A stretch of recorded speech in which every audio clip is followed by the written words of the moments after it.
Sa likod ng pintuan. Sa isang baryo sa Quezon, may isang lumang bahay na matagal nang iniwasan ng mga tao. Mataas ang damo sa paligid at laging sarado ang mga bintana. Sabi ng matatanda, huling tumira roon ay isang mag-asawang matanda na misteryosong nawala isang gabi, kasabay ng malakas na kulog at kidlat.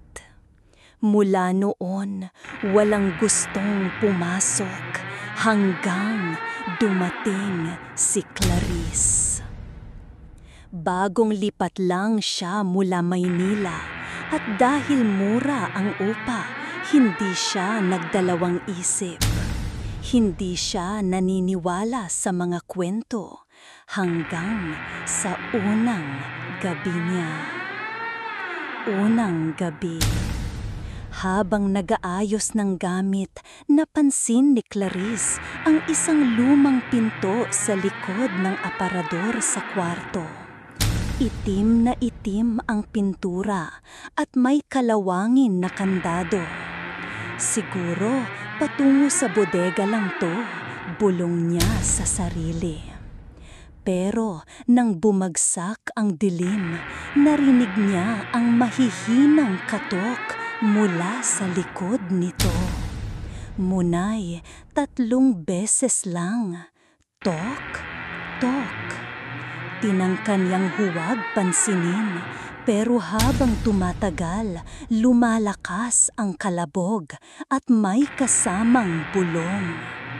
Buksan mo, gusto ka naming makita. Kinabahan siya, pero itinakip lang niya ang unan sa tainga. Sa labas, umuulan ng malakas na parang may kasabay na iyak ng bata. Ikalawang gabi. Habang natutulog, nanaginip si Clarice na nakatayo siya sa harap ng pintong iyon.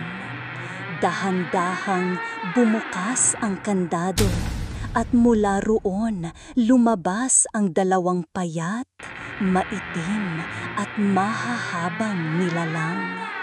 Ang mga mata nila mapuputi at ang ngiti nila masyadong mahaba para sa tao. Isa sa kanila babae, may mahahabang kuko.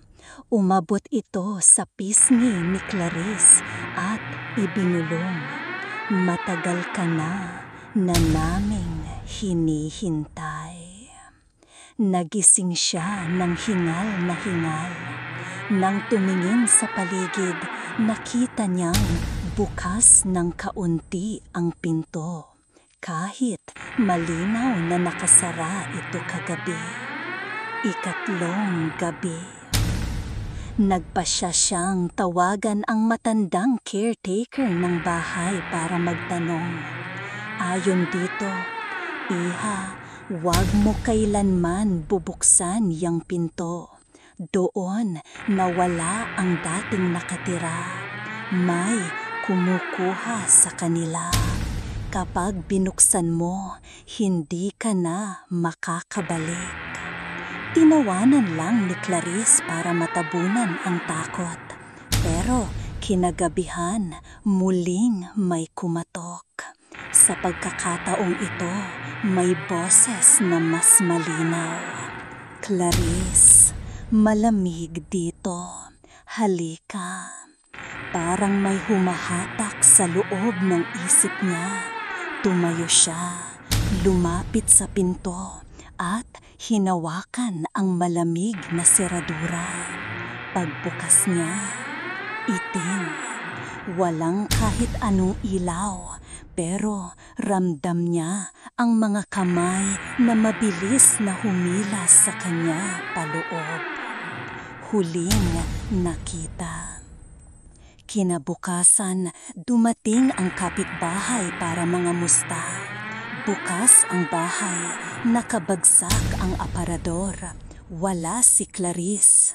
Ang kakaiba, ang lumang pinto ay nakakandado ulit, pero bagong pintura na at nakasulat sa gitna gamit ang dugoang titik.